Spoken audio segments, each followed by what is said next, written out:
عليكم ورحمة الله وبركاته. بسم الله الرحمن الرحيم.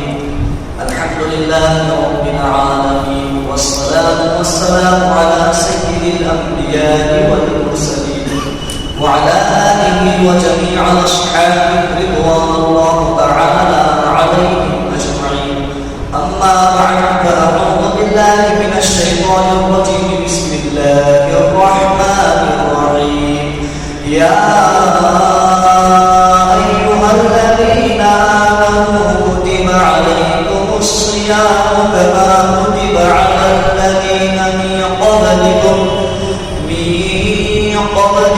لعلكم تتقون. صدق الله العظيم. سبح خادمة الرسول. اللهم صل على محمد النبي الأمي وعلى آله وسلم تسليما. میرے محترم پیارے بزرگوں، دوستوں اور معاشرے میں بیٹھے سبھی ساتھیوں، اللہ تعالیٰ کی ہم پر بے شمار نعمتیں ہیں،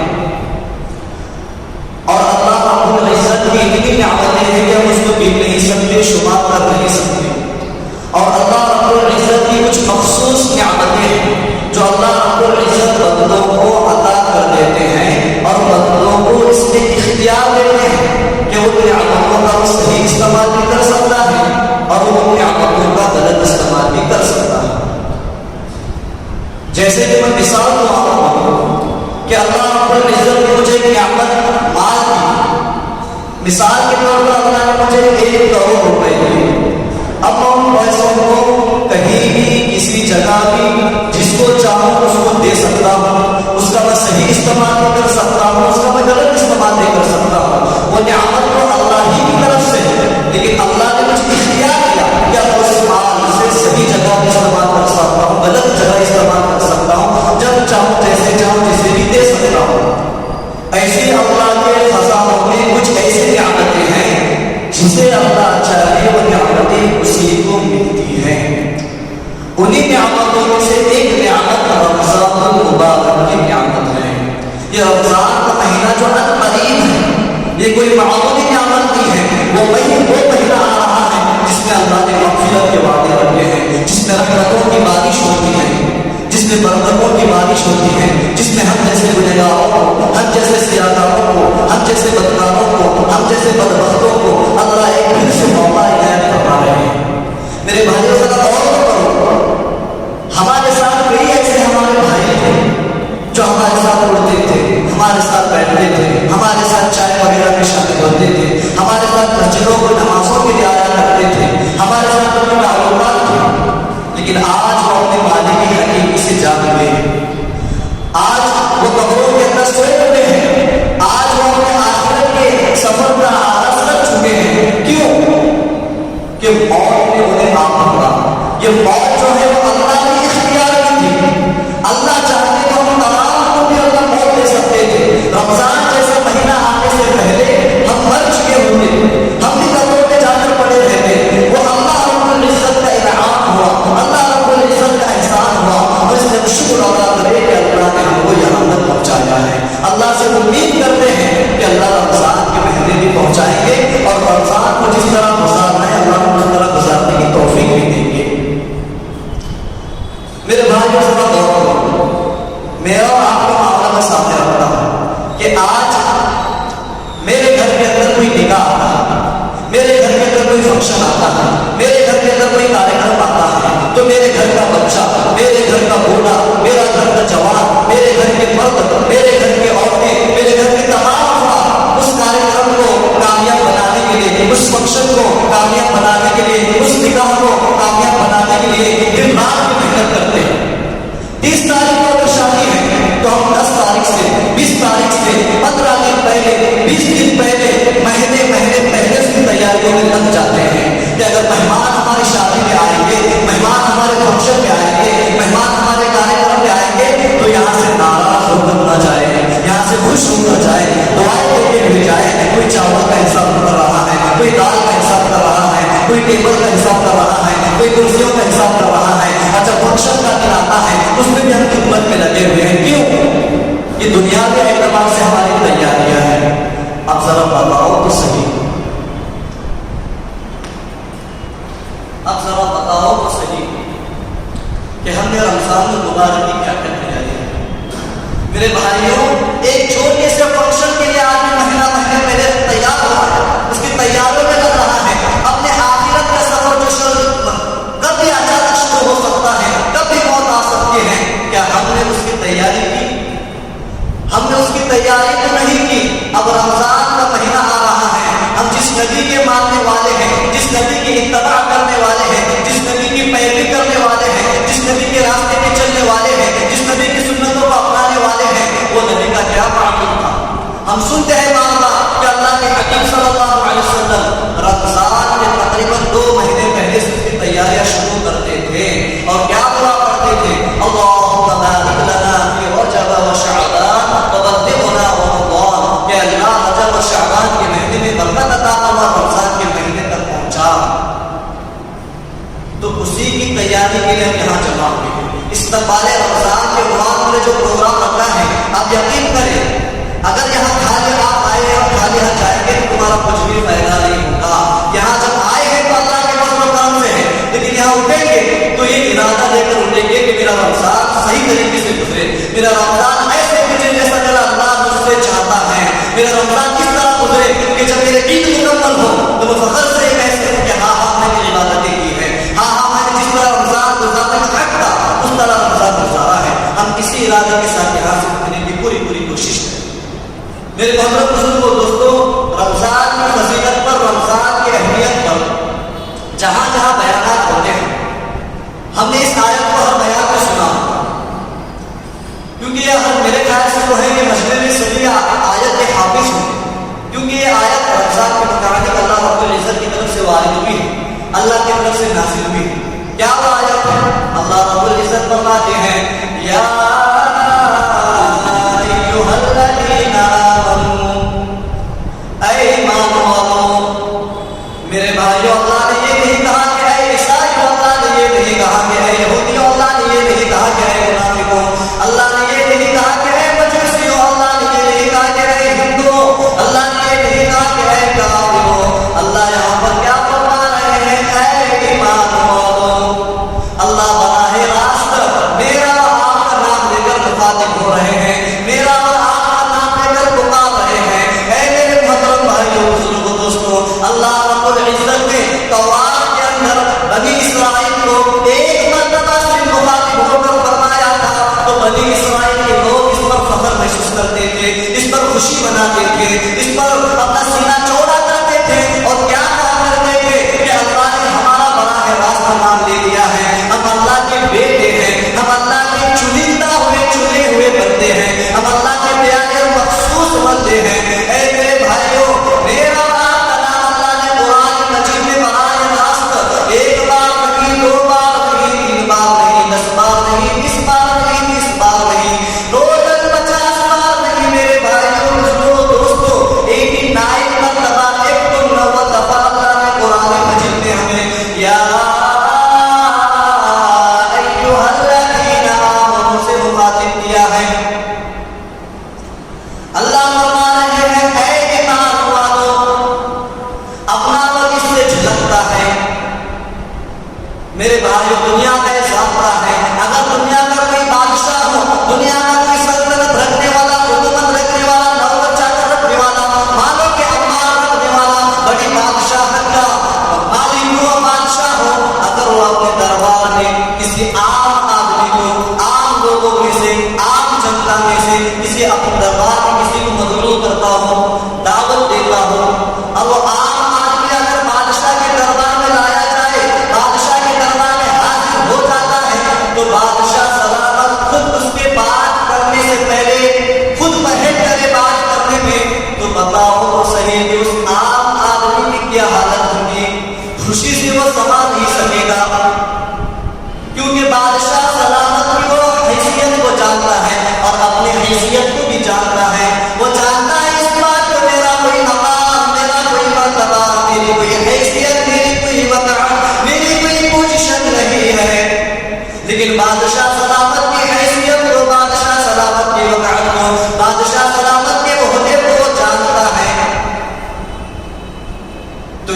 مثال میرے اور آپ کی ہے کہ اللہ رب العزت صاف الفاظ میں ہم سے مخاطب ہو رہے ہیں، یا ایھا الذین آمنوا، اے ایمان والو، کتب علیکم الصیام کما کتب علی الذین من قبلکم۔ اللہ نے کیا فرما رہے ہیں کہ ہم نے تم پر روزے فرض کر دیے جیسے کہ پہلے کی امتوں پر ہم نے فرض کر دیے تھے۔ آپ مسلمانوں کے ذہن میں یہ بات پیدا ہو سکتی ہے، ممکن ہے کہ اللہ کو ہمارے بھوک سے، ہمارے پیاس سے، ہمارے بھوکا مارنے سے، ہمیں پیاسا مارنے سے کیا ملتا ہوگا؟ اچھے اچھے مشروبات بڑے ہوتے ہیں، پھر بھی میرا ہاتھ نہیں جاتا کہ میں اس کو اٹھا کر پی لوں۔ اچھے اچھے کھانے کے اشیاء، کھانے کی چیزیں، کھانے کے سامان، کھانے کے پھل اور کھانے کی عمدہ لذیذ چیزیں میرے سامنے گھر میں پڑی ہوتی ہیں، پھر بھی میں اس کو کھاتا نہیں۔ میرے بھوکا رہنے سے، میرے پیاسا رہنے سے، میری بھوک سے، میری پیاس سے اللہ کو کیا ملتا ہوگا؟ یہ بات ذہن میں پیدا ہوتی ہوگی کہ اللہ کا کوئی عذاب تو نہیں، اللہ ہم سے ناراض تو نہیں۔ تو اللہ اس کا آگے جواب دے رہے ہیں کہ ہم نے پہلے کی امتوں پر بھی اس طرح روزے فرض کر دیے تھے، جیسے کہ حضرت نے بتایا کہ الگ الگ شکل و صورتوں میں وہ روزے تھے، لیکن بہرحال ہر امت کے اندر روزے کسی نہ کسی شکل میں موجود تھے۔ میرے محترم بزرگوں، دوستوں، ذرا غور کرنے کا مقام ہے۔ اللہ یہ بات کا جواب دے رہے ہیں کہ ہم تم سے ناراض نہیں، ہم تم سے خفا نہیں، ہم تم سے بے عذاب، ہم تم کو مبتلا نہیں کر رہے ہیں، بلکہ کیا فرما رہے ہیں؟ آگے اللہ ارشاد فرما رہے ہیں، کیوں روزہ رکھنا ہے؟ روزہ رکھنے بھوک سے، پیاس سے، کیا ہم کو مل رہا ہے؟ علی الذین من قبلکم لعلکم تتقون، تاکہ تمہارے اندر تقویٰ پیدا ہو جائے۔ جیسا کہ ابھی بھی تفسیر میں ہمیں بات سنی ہے، تقویٰ جیسے الگ الگ معنی ہیں، اللہ کا ڈر، اللہ کا خوف ایک چیز ہے، تقویٰ کے معنی گناہوں سے بچنا۔ رمضان کی فضیلت جہاں کہیں بیان کی جاتی ہے، استقبال رمضان کے بہت سارے پروگرامات منعقد کیے جاتے ہیں، رمضان کی فضیلت پر باتیں ہوتی ہیں، روزے کی فضیلت پر باتیں ہوتی ہیں، اور طرح طرح کی فضائل ہمارے سامنے رکھی جاتی ہے، اور رکھنی بھی چاہیے تاکہ ہم جیسے کمزور ایمان والوں کا ایمان تازہ ہو جائے اور ہم کو ہماری عبادتوں میں لگائے۔ لیکن گناہوں سے بچنے کے بارے میں کم ہی بولا جاتا ہے۔ تقویٰ یعنی گناہوں سے اپنے آپ کو بچانا ہے۔ میرے بھائیوں، بتاؤ تو صحیح کہ ہمارا رمضان کیسے گزرتا ہے، ہمارا روزہ کیسے گزرتا ہے، کہ ہم گناہوں سے اس میں بچتے ہیں۔ اللہ کے حبیب پیارے آقا جناب محمد مصطفیٰ احمد مصطفیٰ مصنف و یاسین و طٰہٰ، اللہ کے رسول صلی اللہ علیہ وسلم کے سامنے دو افراد کا تذکرہ کیا گیا۔ ایک آدمی ہے جو دین کی بڑی محنت کرتا ہے اور عبادت کرتا ہے، ایک آدمی ہے جو گناہوں سے بچنے کا اہتمام کرتا ہے۔ اللہ کے حبیب نے کیا فرمایا کہ دونوں میں بہترین شخص وہ ہے جو گناہوں سے بچنے کا اہتمام کرتا ہے۔ خدا کا جناب محمد رسول اللہ صلی اللہ علیہ وسلم نے حضرت ابو ہریرہ رضی اللہ تعالی عنہ کو مخاطب کر کے فرمایا، اے ابو ہریرہ، تو گناہوں سے بچنے کا اہتمام کر، گناہوں سے بچنے کا اہتمام کر، تو نیک بندوں میں شامل ہوگا۔ میرے محترم بزرگوں، دوستوں، رمضان کا جو مہینہ ہے فضائلوں والا مہینہ ہے، برکتوں والا مہینہ ہے، رحمتوں والا مہینہ ہے۔ ہمارا بچہ بھی یہ جانتا ہے، ہمارا بوڑھا بھی یہ جانتا ہے، ہمارے جوان افراد بھی یہ جانتے ہیں، بچہ بھی اس سے واقف ہے، بوڑھا بھی اس سے واقف ہے، لیکن رمضان ہمیں گزارنا کیسا ہے؟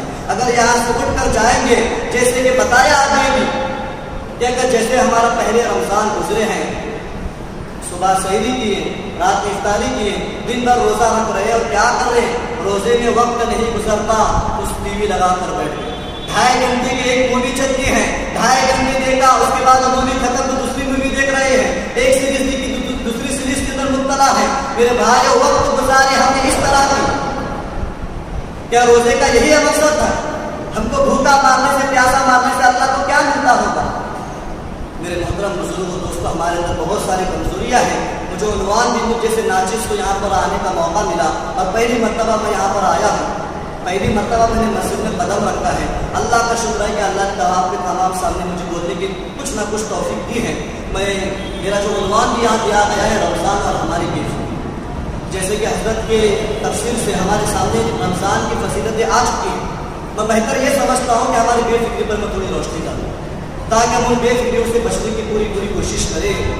میرے بھائیوں، ایک جو ڈاکٹر ہوتا ہے، اگر ہم ایک ڈاکٹر کے پاس جائیں گے، ایک ڈاکٹر کے پاس ہمارا جانا اور وہ ڈاکٹر کے پاس ہم جا کر ہم بیماری بتاتے ہیں کہ مجھے یہ پرابلم ہے، اس کی وجہ سے ڈاکٹر ہماری بیماریوں کو چیک کرتا ہے کہ اس میں کیا کمی ہے جس کی وجہ سے بیماری میں مبتلا ہوا ہے، تو پتہ چلتا ہے کہ ہاں یہ کمزوری ہے، یہ کمزوری ہے، اس کی وجہ سے یہ بیمار پڑ چکا ہے. اب اس کو بیماری کو دور کرنے کے لیے ڈاکٹر علاج دیتا ہے.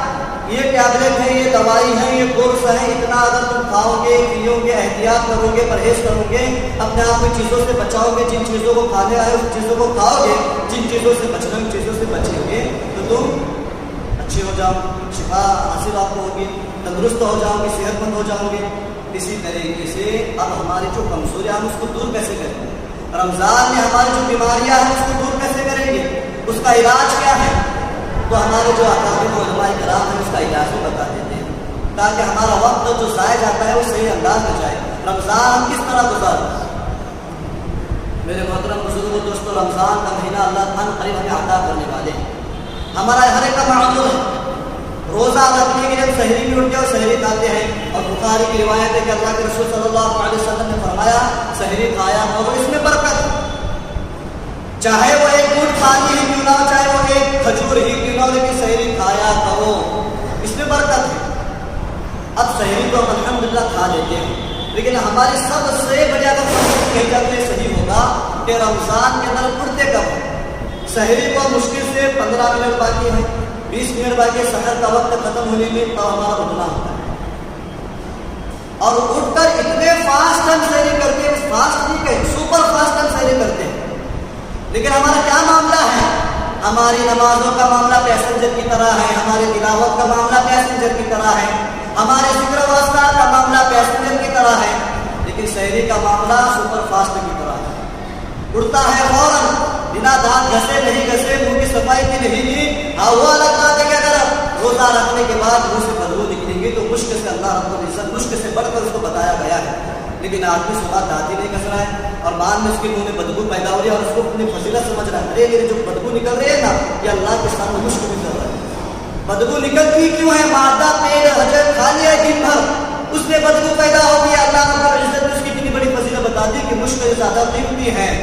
تو صبح ہم جلدی اٹھنے کا سب سے پہلے اہتمام سحری، اس سحری سے ہم فارغ ہو جائے، کم از کم 15 یا 10 منٹ پہلے ہمارے سحری سے ہم فارغ ہو جانا چاہیے. لیکن ہمارا معمول کیا ہے؟ چلو ابھی 1 منٹ باقی ہے، ہم پانی کی بوتل لو، گڑ پینے کے لیے وقت باقی ہے اور ہمیں جیسا ختم ہوا ہم فرض دعا کریں. میرے بھائیوں، دن بھر بھوکا رہنا ہے، دن بھر پیاسا رہنا ہے، کس لیے؟ اللہ کے رضا کے لیے. اب اس میں ہم یہ دیکھ لیں کہ 1 منٹ باقی رہے گا تو میں پانی پیوں گا تاکہ مجھے تھوڑی دیر بعد پیاس نہ لگے، تاکہ مجھے جلدی پیاس نہ لگے. یہ ہمارا دماغ میں ذہن میں چلتے رہے، تو ہم اس سے بچنا چاہیے. سب سے پہلی چیز اب الحمدللہ ہم نے سحری مکمل کر لی. اب اس کے بعد کیا کر رہے ہیں؟ 11 مہینے ہم بستروں میں سو کر اللہ رب العزت، مسلم شریف کی روایت ہے کہ اللہ کے رسول صلی اللہ علیہ وسلم نے فرمایا رات کے آخری حصے میں اللہ رب العزت اعلان کرتا ہے کہ ہے میری مغفرت کا طلبگار کہ میں اس کی مغفرت کروں. میرا اور آپ کا یہ معاملہ ہے، ہماری یہ کمزوری ہے، ہماری سستی اس کو مانتے ہیں، لیکن آج ہم ارادہ کریں کہ سستی ہم دور کریں گے. اس کاہلی سے ہم بیزار ہو چکے ہیں، اس کو بھگا دیں گے. اور کیا کریں گے؟ رمضان کے علاوہ بغیر رمضان تو ہمارا بنا تہجد کے گزرتا ہے. تہجد وہ نماز ہے جو دن بھر کی تمام نوافل میں سب سے زیادہ اس کو مرتبہ دیا گیا. دن بھر غیر رمضان کے 11 مہینوں میں ہم تہجد کی پابندی تو کرتے ہی نہیں. مجمع میں ایسے بندے بھی ہوں گی جو پابندی کرتے، لیکن میں میری بات کر رہا ہوں کہ میرے ہاتھ سے سستی ہوتی ہے، میں اس کو مانتا ہوں. لیکن رمضان جیسا جو مہینہ ہے جس میں اللہ اپنے جگہ کب رہے ہیں تہجد کے وقت، تہجد سے فارغ ہو کر تہجد کی نماز ہم پڑھیں. جتنی رکعت ہو سکے اللہ کے ساتھ تہجد کی نماز پڑھے. اور تہجد کی نماز کی فضیلت کیا ہے؟ بہرحال سنتے ہیں بخاری کی روایت ہے، اللہ کے رسول صلی اللہ علیہ وسلم نے فرمایا تہجد کی نماز پڑھنا لازم کر لو، لازم کر لو، کیونکہ تم سے قبل نیک لوگوں کا یہ معمول تھا۔ یعنی جتنے نیک لوگ گزرے ہیں، اللہ کے رسول صلی اللہ علیہ وسلم کی حدیث میں صاف طور پر ارشاد فرمایا کہ جو نیک لوگ ہوتے ہیں وہ تہجد کو نہیں چھوڑتے۔ اگر ہم اپنے آپ کو نیک سمجھ رہے، ارے ہاں میں تو 5 وقت کا نمازی ہوں، تلاوت میری چھپتی نہیں، دوسری چیزیں میری چھپتی نہیں، اور اپنے آپ کو نیک لوگوں میں شمار کرے تو ہم غلط ہیں۔ کیونکہ رسول خدا نے صاف طور پر ارشاد فرمایا کہ اگر تم نیک ہو کے اللہ کا احسان ہے، اللہ کا فضل ہے کہ نیک اپنے آپ کو سمجھتے ہوں گے تو بہت بڑی بات ہے، لیکن یہ بھی غلط بات ہے کہ اللہ کے رسول صلی اللہ علیہ وسلم نے فرمایا تم سے قبل جتنے نیک لوگ کیوں کا معمول تھا کہ وہ تہجد کی نماز پڑھتے تھے، تو ہم تہجد کی نماز کی اس مہینے میں پابندی کریں کہ 30 مہینوں میں ہمارا ایک دن ایسا نہ گزرے کہ ہم نے تہجد نہ پڑھی۔ اب اس کے بعد کیا کریں گے؟ تہجد تو پڑھی الحمدللہ، صحیح ہے، الحمدللہ مکمل ہوئی، تہجد بھی ہم نے پڑھ دی، اب ہم کو جانا ہے مسجد کی طرف جس میں ہماری عوام کی سب سے بڑی کمزوری ہے۔ یہ سحری ختم کی، اللہ کا احسان ہے کہ اللہ رب العزت نے ایک فرض ہم سے ادا کر دیا، روزہ ہم نے رکھ لیا، لیکن دوسرے فرض کو ادا کرنے مسجد جانا ہے، لیکن مجھے اندر اتنی توفیق نہیں ہوتی، میں اسی بستر سے اٹھتا ہوں، دستر پر جاتا ہوں، دستر سے اٹھتا ہوں، پھر بستر میں جاتا ہوں۔ یہ میرا اور آپ کا معاملہ۔ اللہ کے رسول صلی اللہ علیہ وسلم نے فرمایا اگر لوگوں کو عشاء اور فجر میں مسجد جانے کی اہمیت معلوم ہو جائے تو لوگ حاضری ضرور لگائیں گے، اور ایک گھسیٹتے ہوئے جانا پڑے۔ اب اس کے بعد کیا کرنا ہے؟ فوراً مسجد کی طرف چلنا، سونا نہیں ہے، سونے کا معمول نہیں بنانا ہے، سونے کی فضا نہیں بنانا ہے، فوراً سحری ختم کی، اللہ کا شکر ادا کیا، فوراً مسجد کی طرف آؤ، مسجد کی طرف آؤ۔ میں عام زبان میں ساری باتیں بتا رہا ہوں تاکہ میرے ذہن میں اور آپ کے ذہن میں اچھی طرح فٹ ہو جائے۔ یا فضیلتوں کی بات تو الحمدللہ ہمارے سر کے ذریعے، جناب کے ذریعے، تفسیر کے ذریعے معلوم ہو چکی ہے، میں کرنے کے کام بتا رہا ہوں جو مجھ کو آپ کو کرنا ہے۔ فجر کی نماز کے لیے مسجد آئیں گے، مسجد آ کر سنت ادا کریں گے۔ اللہ کے رسول صلی اللہ علیہ وسلم نے فرمایا فجر کے پہلی 2 رکعت سنت جو پڑھے گا وہ دنیا و ما فیہا سے بہتر ہے، تو فجر کی 2 رکعت سنت پڑھیں گے۔ ہماری یہ سب سے بڑی کمزوری ہے۔ میرے بھائیوں کا دل پر ہاتھ رکھ کر کہیے کہ رمضان کے اندر روزہ رکھ کر سنت موقدہ تک ہم نہیں پڑھتے، نوافل کی تو دور کی بات ہے، ہماری اتنی بڑی کمزوری ہے کہ مجھے سنت موقدہ پڑھنے کی بھی توفیق نہیں ہے۔ تو سنت ادا کریں، اس کے بعد فجر کی نماز کے لیے فجر کی نماز ہم پڑھیں، فجر کی نماز سے فارغ ہو کر واپس بستر کی طرف نہ چلے۔ اللہ کے رسول صلی اللہ علیہ وسلم کا معمول تھا فجر کی نماز کے بعد چوزانو ہو کر سورج روشن ہونے تک آپ صلی اللہ علیہ وسلم بیٹھا کرتے تھے، اور جب اشراق کا وقت ہو جاتا تو نبی صلی اللہ علیہ وسلم، بخاری شریف کی روایت ہے، اللہ کے رسول صلی اللہ علیہ وسلم نے فرمایا جو ایمان والا اشراق کی نماز پڑھ لیتا ہے اس کو قابل حج و عمرے کا ثواب ملتا ہے۔ تو ہم اشراق کی نماز کی پابندی کریں۔ اشراق کے بعد ہم کیا کریں گے؟ اشراق کے بعد تھوڑی دیر ہم آرام کریں، تھوڑی دیر آرام کریں، کیونکہ یہ اللہ کے رسول کی حدیث ہے، حدیث سونے کے لیے ہے۔ حدیث یہ ہے کہ اللہ کے رسول صلی اللہ علیہ وسلم نے فرمایا تمہاری ذات کا بھی تم پر حق ہے۔ ہم رات کو تراویح دیر تک پڑھیں گے، پھر فوراً سحری میں اٹھیں گے، پھر وہاں پر سحری سے اٹھنے کے بعد تہجد پڑھی، تہجد کے بعد مسجد آئے، مسجد کے بعد سنت پڑھی، سنت کے بعد فجر پڑھی، فجر کے بعد اب ہمارے پر تمہیں تھکان سے محسوس ہوتی ہے، تم تھوڑی دیر سو دے گے، اس کے بعد پھر اپنے ہم کاروبار میں لگ جاوے۔ اور میرے محترم بزرگوں دوستوں، رمضان کے اندر روزہ رکھنے کے بعد ہم یہ نہ سمجھے کہ بھوک اور پیاس کا نام روزہ ہے، میرے آپ کا بھی روزہ ہے، میرے کان کا بھی روزہ ہے، میری زبان کا بھی روزہ ہے، میرے ہاتھ کا بھی روزہ ہے، میرے پیر کا بھی روزہ ہے، میرے دل کا بھی روزہ ہے، میرے دماغ کا بھی روزہ ہے۔ ہمارا معمول ہے، دیکھنے میں ملتا ہے کہ اگر کوئی مزدور ہے، کوئی جگہ پر ڈیوٹی کر رہا ہے تو کیا کرتا ہے، کام کرتے کرتے وقت جلدی گزرتا نہیں تو گانا لگاتا ہے، موبائل میں گانا سنتے سنتے اپنے کام کو کرتا ہے، وقت جلدی گزر جاتا ہے۔ رکشہ ڈرائیور ہے، جلدی وقت گزرتا نہیں، اب گاڑی میں رکشہ میں کیا لگایا، میوزک لگایا تاکہ آسانی سے جلدی وقت گزر جائے اور منفرد میں مزہ آ جائے۔ ہماری یہ کمزوری ہے، تمام ایسے گناہوں سے اس میں بچنے کی کوشش کریں۔ میرے محترم بزرگوں دوستوں، یاد رکھیے اگر اس ماہ مبارک کے اندر بھی ہماری مغفرت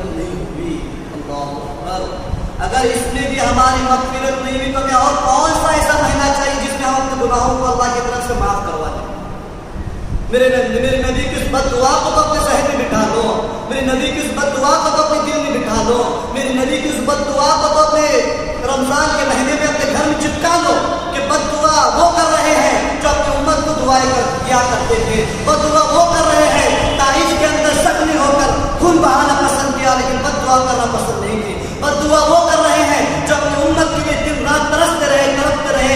میرے بھائیوں، بد دعا وہ کر رہے ہیں جو قیامت کے میدان میں جب ہلچل مچی ہوگی، کوئی کسی کا ساتھ نہیں ہوگا، لوگ ایک دوسرے کو دیکھ کر بھاگتے پھریں گے، کیسا دردناک اور ماحول ہوگا کہ میں کسی کے کام نہیں آؤں گا، میرے اولاد میرے کوئی کام نہیں آئے گی، میری ماں میرے کام نہیں آئے گی، میرے باپ میرے کوئی کام نہیں آئے گا، پر رہنا حاجت میں ہم پھر رہے ہوں گے۔ معاشرت نبی سے کچھ آئے، اللہ کے رسول ہمیں شرم نہیں آئے گی، فرمایا کہ مجھے ہم کو اتنی بھی وہاں پر وقت نہیں ملے گا، اتنی بھی ہمیں سوچ نہیں ہوگی کہ میں بڑھنا ہوں، اتنی بھی دیکھنے کے ہمارے پاس وقت نہیں ہوگا، اتنا پریشان حال ہوں گے۔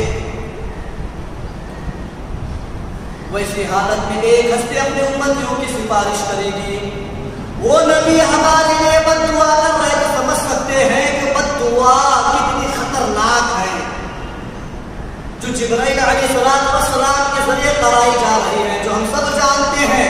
لیکن میرے بھائیوں، جاننا ایک الگ چیز ہے، ماننا ایک الگ چیز ہے، اور اپنی زندگیوں کے اندر تبدیلی لانا ایک الگ چیز ہے۔ میرے بھائیوں، میں تو چھوڑو، میں تو ایک گنہگار انسان ہوں، میں تو ایک نالائق انسان ہوں، میں تو ایک کم بخت انسان ہوں۔ مجھ سے پہلے بھی کئی علماء کے آپ نے بیان سنے ہوں گے، مجھ سے پہلے بھی آپ نے کئی جلسوں میں شرکت کی ہوگی، جمعہ میں آپ نے کئی خطابات سنے ہوں گے۔ میرے بھائیوں، رات میں جا کر دل پر، رات کی تنہائی میں دل پر ہاتھ رکھ کر فیصلہ کرنا کہ جتنا علم اللہ نے مجھ کو دیا تھا میں نے اس پر کیا عمل کیا، جتنی میں نے باتیں سنی تھی اس پر میرا کیا عمل ہے۔ تو ہماری زندگی ہم خود دیکھ کر شرمندہ ہوں گے کہ میری زندگی اعمال سے خالی ہے، میری زندگی عمل سے خالی ہے۔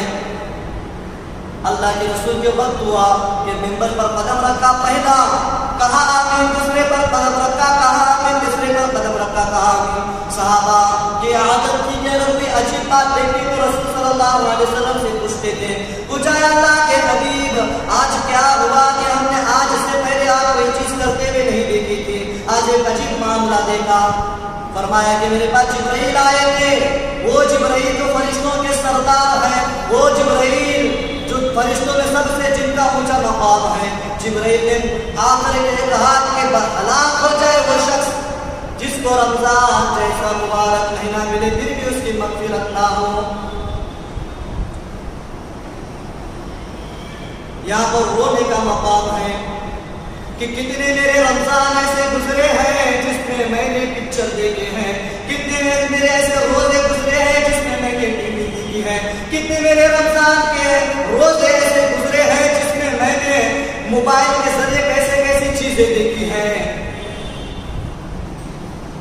کیا ہم نے ہماری مغفرت میرے بھائیوں کہہ سکتے ہیں کہ جو ہمارے پچھلے رمضان گزرے ہیں وہ ایسے گزرے ہیں کہ اس میں ہماری مغفرت ہو چکی ہوں گی؟ یہ کوئی نہیں کہتا۔ میرے محترم بزرگوں دوستوں، اگر رمضان میں بھی ہم نے ہماری مغفرت نہیں کر لی تو یاد رکھیے جس کا رمضان بھی سستی میں گزرا، جس کا رمضان بھی کاہلی میں گزرا، جس کا رمضان بھی اللہ کے حکم کو توڑنے میں گزرا، جس کا رمضان بھی نبی کی سنتوں کو چھوڑنے میں گزرا، جس کا رمضان بھی اپنے من مانی میں گزرا، جس کا رمضان بھی شیطان کے پیچھے لگ کر گزرا، جس کا رمضان بھی اپنے نفس کو خوش کرنے میں گزرا، جس کا رمضان بھی اپنے آنکھوں کو خوش کرنے میں گزرا، جس کا رمضان بھی اپنے کانوں کو میوزک کے ذریعے خوش کرنے میں گزرا، جس کا رمضان بھی وقت گزارنے کے لیے میوزک کے اندر گزرا، جس کا رمضان بھی لوڈو لگا کر اس میں گھنٹوں گھنٹے اپنا وقت گزار کر گزارا، تو یاد رکھیے میرے بھائیوں آج رونے کا مقام ہے۔ تو یاد رکھیے کہ اس کے 11 مہینے جو آئیں گے رمضان کے بعد کے وہ بھی غفلت میں ہی گزریں گے، کہ رمضان جیسے مبارک مہینے میں اس کو جب توفیق نہیں ہوئی تو کیا آنے والے 11 مہینے یہ رمضان میں سرکش شیاطین قید ہو رہے ہیں، پھر بھی اس کو توفیق نہیں ہو رہی۔ جیسا کہ نفس کہا، نفس ہمارے پیچھے لگا ہوا ہے، نفس ہمیں کرنے نہیں دیتا، نفس کے پیچھے میں کرو۔ رمضان جیسے مہینے بھی ہم نے غفلت میں گزار دی تو یاد رکھیے آنے والے 11 مہینے بھی ہماری غفلت میں گزریں گے۔ اور میں میرے لیے آخری چند باتیں بتا کر اپنی بات ختم کرتا ہوں. یاد رکھیے, کان کھول کر دل کی آواز سنیے کہ غفلت بھی جب جاگے گی جب اسرائیل سامنے آئے. یہ غفلت کے پردے تب ہٹیں گے جب موت کو دیکھو گے. اس وقت چیخو گے, چلائیں گے, آج بھی پڑا ہوا ہوگا, آج میری جوانی پر مجھے فخر ہے, آج میری طاقت پر مجھے فخر ہے. نماز کی طرف محسن بلاتا ہے تو میں آتا نہیں, نماز کی طرف مجھے بلایا جاتا ہے تو میں بھاگتا ہوں. میں کہتا ہوں میری دکان میرے لیے فائدے مند ہے, میں کہتا ہوں میری بیوی میرے لیے فائدے مند ہے, میں کہتا ہوں میرے بچے میرے لیے فائدے مند ہے, میری تجارت میرے لیے نفع ہے, میری کام کاروبار میرے لیے نفع ہے. مجھ کو نماز میں فائدہ نظر نہیں آتا, مجھے نماز کے وقت کی بربادی لگتی ہے, اس لیے میں نماز کو نہیں آتا تھا. میں دنیا میں بھاگتا رہا نمازوں سے, دنیا میں بھاگتا رہا عبادتوں سے, دنیا میں بھاگتا رہا نبی کے طریقے سے. آج موت کو سامنے دیکھ رہا ہے لیکن بھاگنے کی اس کے پاس طاقت نہیں ہے, اور وہ پیر سے روح نکالی جا رہی ہے, بھاگنے کی طاقت نہیں ہے. دیکھ رہا ہے اپنی بیوی کو اپنے قریب, دیکھ رہا ہے اپنے بچوں کو اپنے قریب, دنیا سے جا رہا ہے. اور دنیا سے کیسے جائے گا وہ بھی یاد رکھو. ڈاکٹر نور احمد بول کر ایک پاکستان پڑوسی ملک کے ڈاکٹر ہیں, انہوں نے کتاب لکھی ہے. اس میں ایسے زبردست اور ایسے خطرناک اور ایسے سبق آموز انہوں نے چیزیں ڈالی ہیں جس سے ہمیں بہت سارا فائدہ ہو سکتا ہے اگر ہم اس کو دل کی آواز سے سنیں گے تو. میرے محترم بزرگ دوستوں کہتے ہیں کہ ڈاکٹر نور احمد جو ہے تقریباً انہوں نے 40 برس تک ایک دواخانے میں کام کیا. وہ 40 برسوں میں بھی ایمرجنسی وارڈ میں انہوں نے کام کیا, یعنی ایسی جگہ جہاں پر آدمی کو زندگی اور موت کی کشمکش میں لایا جاتا ہے, سانسیں پھول رہی ہوتی ہیں, ایسا لگتا ہے کہ اب یہ آدمی چند مہینوں چند پلوں کا مہمان ہے, چند لمحوں کا مہمان ہے, اب یہ اپنے مالک کے حقیقی سے جان ملنے والا ہے, اب یہ اپنے اصل آخرت کے سفر کا آغاز کرنے والا ہے, یہ اپنے اصل گھر قبر کی طرف جانے والا ہے. ایسا لگتا محسوس ہوتا تھا. وہ کہتے ہیں کہ ہمارے دواخانے میں پیشنٹ آیا کرتے تھے اور ایمرجنسی وارڈ میں میری خدمت کی میری ڈیوٹی تھی. اور پڑوسی ملک کا واقعہ تو وہاں پر اکثر مسلمانوں کے ہیں. کہتے ہیں کہ جب پیشنٹ میرے دواخانے میں آتے تھے تو میرا دل چاہتا تھا کہ میں ان کو کلمہ کے سامنے تلقین کروں, کلمہ پڑھوں تاکہ یہ سن کر بھی کلمہ کہہ سکے اور کلمے کے ساتھ ان کا جانا ہو. لیکن وہ کہتے ہیں کہ میں نے بہت کوشش کی, ہر ایک کے سامنے میں زور زور سے کلمہ پڑھتا تھا, لیکن چند لوگ کے جن میں کلمہ نصیب ہوا, ورنہ ایسے لوگ تھے. وہ کہتے ہیں کہ ایک آدمی بلا گیا جو وکیل تھا,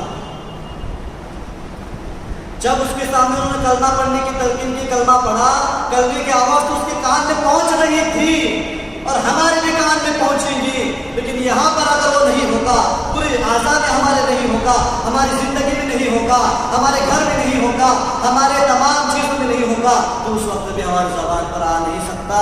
تو کہتا تھا کہ میرے وہ کس کا کیا ہوا, میرے وہ کس کا کیا ہوا, ہم نے وہ فلاں کیس جیتا نہیں جیتا, ہم نے وہ کیس جیتا نہیں جیتا. یہی کہتے کہتے اس کی روح نکل گئی. اے میرے بھائیوں, میں یہ نہیں کہتا کہ وہ جنتی ہے یا دوزخی ہے, لیکن ہمارے لیے بڑا سبق ہے کہ وہ آدمی جو وکیل تھا, دنیا کی وکالت کے اندر اندھا ہو کر, دنیا کے کیسوں کے پیچھے لگ کر یہ کیس کو حل کیا, یہ کیس کو حل کیا, یہ کیس جیتا, یہ کیس جیتا, لیکن اپنے آخرت کے اصلی کیس کو بھول گیا. یہ بھول گیا کہ میرے اللہ کے سامنے مجھے کھڑا ہونا ہے اور میری فائل اللہ کے سامنے کھولی جائے گی, جس میں میرے رات کی تنہائیاں بھی لکھی ہوئی ہے, جس میں میری وہ نمازیں بھی لکھی ہوئی ہے جو میں بستر میں سو کر فجر کی گوایا کرتا تھا, جس میں یہ بھی لکھا ہوا ہے کہ میں کاروبار میں پڑھ کر ظہر کی نمازیں چھوڑا کرتا تھا, اس میں یہ بھی لکھا ہے کہ میں عصر کی نماز کام سے آتے آتے چھوڑا کرتا تھا, اس میں یہ بھی لکھا ہے کہ میں مغرب کی نماز ہوٹل میں بیٹھ کر دوستوں کے ساتھ چائے پیتے ختم کرتا تھا, اس میں یہ بھی لکھا ہوگا کہ میں عشاء کی نماز اپنے بچوں کے ساتھ ٹی وی لگا کر انجوائے کرتے ہوئے انٹرنیٹ مزہ لیتے ہوئے میں نے برباد کیا ہوگا, اس میں یہ بھی لکھا ہوگا. میرے محترم بزرگ دوستوں, اسی طرح وہ ایک اور واقعہ لکھتے ہیں جو ہمارے لیے بڑی عبرت کا مقام ہے. وہ کہتے ہیں کہ ہمارے دواخانے کے اندر ایک آدمی بلایا گیا جوان, اس کے سامنے ہم نے کلمہ پڑھنے کی میں نے بہت کوشش کی کہ اس کی زبان سے نکل جائے اللہ اکبر, لیکن اس کے زبان سے کیا نکلتا تھا کہ میرا گلا دب رہا ہے, میرا گلا دب رہا ہے, میرا گلا دب رہا ہے, میرا گلا دب رہا ہے. کہتے کہتے اس کی جسم سے روح الگ ہو گئی. میرے بھائی, جسم سے روح الگ ہو گئی, اور جب روح نکل گئی, بیوی تھی, بچے تھے رونے لگے. ڈاکٹر صاحب کہتے ہیں کہ میں تھوڑی دیر ٹھہرا تھا, میری پوچھنے کی ہمت نہیں ہوئی, غم کے پہاڑوں پر ٹوٹ پڑے تھے. جب تھوڑی دیر چلی گئی تو میں قریب آیا اور میں نے پوچھا کہ کیا ایسا ان کا گناہ تھا, کیا یہ وجہ تھی کہ ایسا خطرناک ان کی موت ہوئی. گلا دبتے دبتے ان کی روح نکل گئی. فرمایا کہ بیوی سوچتی رہی. اس کے بعد کہا ہاں مجھے لگتا ہے کہ ایک یہ عمل کی وجہ سے ایسا ہوا ہوگا. فرمایا کیا؟ پوچھنے پر بتایا بیوی نے کہ جب ہماری نئی شادی ہوئی تھی, جب میرا شوہر کام سے آیا کرتا تھا, کام سے آنے کے بعد جیسے گھر میں آتا تھا تو بس اس کی ماں کی شکایت کرتی تھی, اپنے ساس کی شکایت کرتی تھی کہ تیری ماں نے مجھے فلاں زیادہ کام لگا دیا, یہ کر دیا, وہ کر دیا. یہ میری محبت کا مارا تھا. نئی شادی ہوئی تھی, یہ غصے میں اٹھتا تھا, ماں کو جا کر کہتا تھا اگر ماں تو نے اگر میری بیوی سے کچھ کہا, کچھ کام لگایا, تیرا گلا دبا کر تجھے ختم کر دوں گا. اللہ نے دنیا میں دکھا دیا کہ گلا دب دب کر روح نکل رہی. میرے بھائیوں, یہ بیان کرنے کا مقصد کیا ہے کہ ہماری زندگی جس طرح گزرے گی موت بھی اس طرح ہوگی. ہماری زندگی اگر غفلت میں گزرے گی تو غفلت میں ہی موت ہوگی. اچھی موت اگر چاہتے ہو, عقل سلیم اللہ نے دی ہے, سوچنے کی صلاحیت دی ہے. مجھے یہ تو تمیز تھی کہ اس میں کتنا منافع ہے اور یہ دل میں کتنا منافع ہے, تو میں یہ دل چنتا. دنیا کے اعتبار سے نفع نقصان مجھے سمجھ میں آتا تھا. اللہ نے عقل سلیم دی ہے کہ یہ بھی تو سمجھ لے اچھی موت اور بری موت دو راستے اللہ نے تیرے پاس رکھے ہیں, چننا تجھے ہے. اچھے اعمال کر کے اچھی موت, برے اعمال کر کے بری موت. اچھی موت کی بھی کئی قصے ہیں میرے بھائیوں. ایک امام صاحب کے بارے میں آتا ہے تو امام صاحب تقریباً کئی سالوں سے ایک جگہ خدمت انجام دے رہے تھے امامت کی. ایک اب بزرگ ہو چکے تھے, ضعیف تھے. رمضان قریب آیا, جس طرح ہمارا قریب ہے, تو لوگ جو تھے امام صاحب سے بڑی محبت کرتے تھے. لوگ کہتے رہے کہ حضرت تراویح سالات پڑھا رہے ہو نا. کہا نہیں, اس سال مجھے کھڑے ہونے کی طاقت مجھے نہیں لگ رہی ہے, کسی اور حافظ کو لگا دوں گا. کہنے لگے نہیں حضرت, امام جی کے پیچھے پڑیں گے. لوگوں کے بڑی اصرار کے بعد تیار ہو. رمضان کا مہینہ شروع ہوا, پہلا روزہ ہے, سحری انہوں نے کی, پہلی تراویح انہوں نے پڑھائی, اس کے بعد سحری انہوں نے کی اور فجر کی نماز کے مصلی پڑھائے ہیں. اللہ کیسی موت ہوگی, اللہ تمام کو موت نصیب فرمائے. فجر کی نماز کے مصلی پر کھڑے ہیں, پہلی رکعت مکمل کی.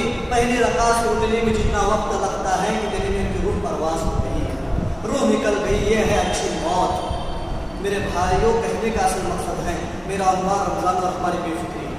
اگر رمضان میں ہماری بے فکری نہیں, ہم بے فکری سے جاگیں گے. اگر ہم اسی طرح جس طرح پچھلے رمضان ہمارے بے فکری میں گزرے, اس کی رمضان میں بے فکری کریں گے تو یہ بے فکری رمضان کے بعد ختم نہیں ہوگی.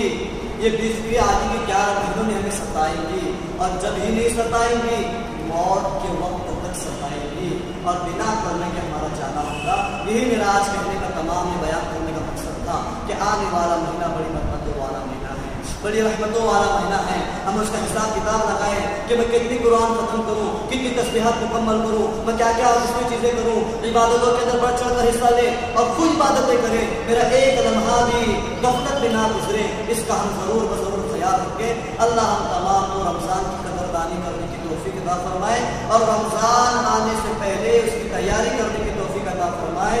اور اللہ مجھ جیسے نافرمان بندے سے جس طرح چاہتے ہیں کہ میرا بندہ رمضان گزارے, اس طرح مجھے رمضان گزار دے اور سب کو رمضان گزارنے کی توفیق عطا فرمائے. اللہ تعالیٰ تمام کو محمد کرنے کی توفیق عطا فرمائے. وآخر دعوانا